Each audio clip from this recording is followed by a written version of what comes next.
안녕하세요. 이렇게 생긴, 이렇게 잎이 많이 진 그런 닭이들 같은 경우는 꼭 분갈이를 해줘야 된다는 이야기로 오늘의 이야기를 시작해 볼까 합니다. 강릉은 태풍이 온 듯한 바람이 불고 있습니다. 정말 많은 강력한 바람이 불고 있는데요. 하우스 전체가 흔들흔들릴 정도니까 어느 정도인지 아시겠죠? 지금도 소리가 엄청나게 많이 들리는데요. 오늘은 기온이 많이 내려갔습니다. 그래서 하우스 양옆에 있는 비닐을 다 친 상태고요. 하우스 안은 참 따뜻한데 바깥에는 이제는 겨울이 올 것 같은 그런 생각이 들 정도로 기온이 많이 낮아졌습니다. 오늘은 두들레아 분갈이를 하려고 하는데요. 전체적으로 국민이 같은 경우는 대부분 여름에 잎이 많이 떨어졌던 다육이 위주로 분갈이는 1차적으로 했고요. 이 두들레아 같은 경우는 동용종이기 때문에 서서히 분갈이를 해서 겨울에 성장을 할 수 있게 만들어 주려고 그럽니다.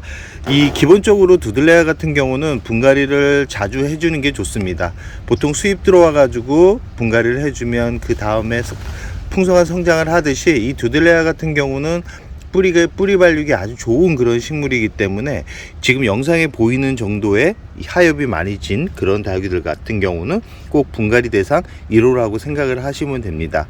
지금 분갈이를 하기 위해서 지금 겉흙을 좀 제거를 한 상태고요. 지금 보시면 아시겠지만 안쪽에 뿌리가 아주 가득 차 있는 상태입니다. 예전에는 제가 이 두들레아 분갈이를 할 때는 흙 성분을 좀 많이 넣었습니다. 많이 넣고 흙과 S라이트 비율로 많이 넣었는데요. 올해는 좀 흙배합법을 좀 다르게 해보려고 합니다.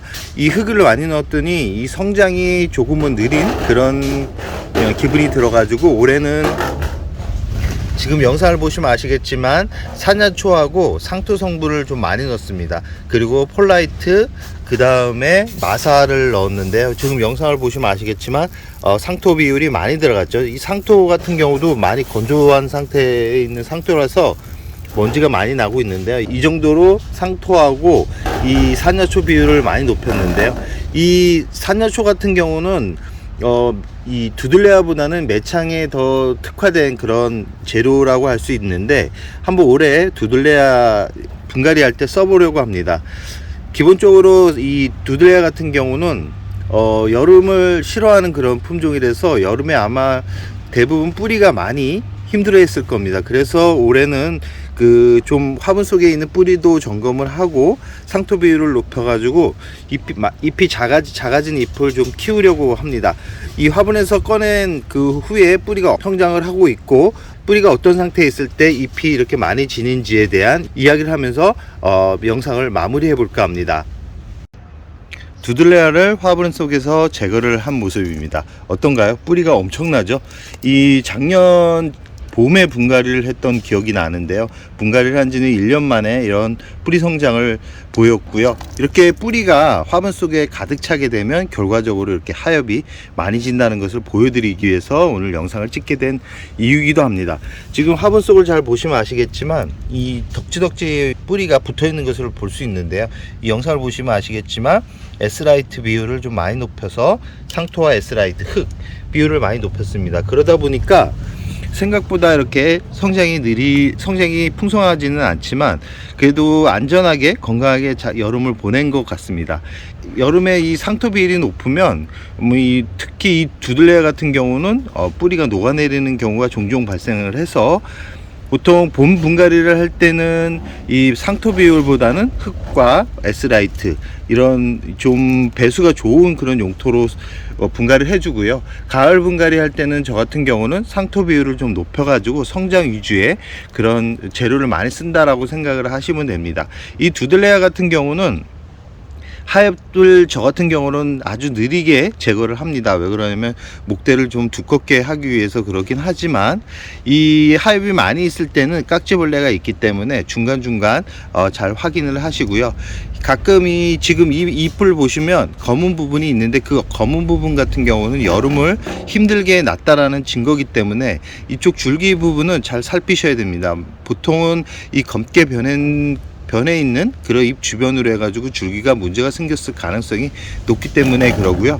지금 뿌리가 많이 지금 보이죠? 이런 뿌리 같은 경우는 많이 제거를 하고 나서 분갈이를 해주는 게 이 다육이가 성장을 할 수 있는 힘을 얻을 수 있는 원동력이 될 수 있다라고 말씀을 드리고 싶고요. 지금 뿌리를 제거를 하고 어느 정도 남긴 다음에 화분에 옮겨 심어야 되는지에 대해서 보여드릴까 합니다. 영상을 보시면 아시겠지만 뿌리를 어느 정도 손을 본 상태고요.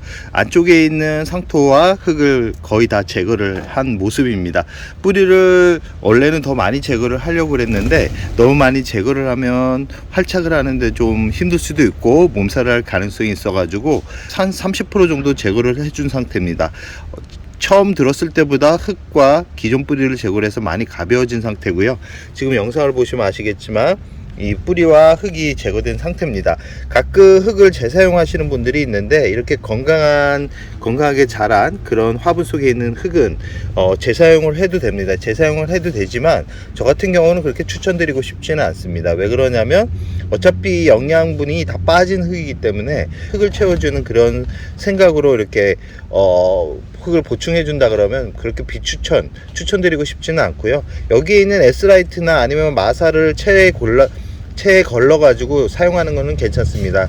그러나 기본적으로 저는 흙을 재사용을 한다는 것은 그렇게 추천드리고 싶지는 않고요. 지금 화분 속에 보면 흙이 어느 정도 다 제거를 한 상태를 볼 수 있고요. 보통 바닥에 이 마사를 깔고 분갈이를 해주시는 분들이 있는데 이렇게 산년초와 같은 좀 배습이 좋은 그런 재료를 많이 사용했다 그러면 굳이 이 화분 안쪽에 마사를 깔 이유가 없다라는 말씀을 드리면서 분갈이를 하고 나서 두들레아는 어떻게 키워야 되는지에 대한 이야기로 마무리를 할까 합니다. 분갈이가 완료된 상태고요. 지금 영상을 보시면 아시겠지만 하엽이 다 제거된 상태입니다. 이 하엽 제거를 할 때는 특히 두들레아 같은 경우는 줄기에 하엽이 붙어있는 힘이 아직 강하기 때문에 흐린 날보다는 잎이 바짝 마른 아주 건조한 날씨, 햇살이 좋은 그런 날에 이 하엽 제거를 하는 게 좋습니다. 이 두들레아 같은 경우는 하엽 제거하다가 이 줄기가 부러지는 경우가 종종 발생을 하는데 특히 화이트 그린처럼 기본적으로 줄기가 약한 그런 두들레아 같은 경우는 잘 부러지니까 꼭 잎이 바짝 마른 그런 날을 선택해서 분갈이를 해주라는 말씀을 드리고 싶고요. 이 바닥을 보시면 이 화분 안쪽을 보시면 아시겠지만 마사로 10% 마감을 한 상태고요. 이 상태로 분갈이를 하고 나서 바로 물을 주는 분들이 있는데 바로 물은 주지 않는 게 좋습니다. 보통은 2-3일 정도 지나서 주면 되는데 저 같은 경우는 아직까지 두들레아 뿌리가 완벽하게 움직이는 그런 계절이 아니기 때문에 이렇게 분갈이를 하고 나서 한 토요일 정도, 이번 주 토요일 정도 와가지고 분갈이를 해줄 예정입니다. 보통 저 같은 경우는 한 일주일 정도 굶겼다가 물을 주는데 그럴 경우 거의 실패할 확률이 없었습니다. 보통 분갈이를 하고 나서 특히 뿌리를 건든 상태에서 분갈이를 하고 나서 물을 바로 줬을 때 문제가 생기는 경우가 많았었기 때문에 저 같은 경우는 일주일 정도 굶기면 된다. 이 두들레아 같은 경우는 동용종이기 때문에 이제부터 물을 주면서 특히 저면간수로 물을 주면서 키우는 게 좋습니다. 처음 물주기는 저면간수로 주기보다는 물을 살짝 주고 일주일 지나서 저면간수로 한 2-3시간 담가주면 잠자고 있었던 뿌리가 서서히 깨면서 왕성한 성장을 한다라는 거 말씀을 드리면서 오늘의 영상을 여기서 마무리할까 합니다. 보통 이 건강한 잎이 보이긴 하는데 가끔 이렇게 줄기 안쪽으로 해가지고 약간 잎이 회복을 하지 못하는 그런 줄기가 있는데 이런 줄기가 있는 그런 다육이 같은 경우는 더 일주일 정도 굶겼다가 물을 주라는 말씀을 드리면서 진짜 마무리를 해볼까 합니다.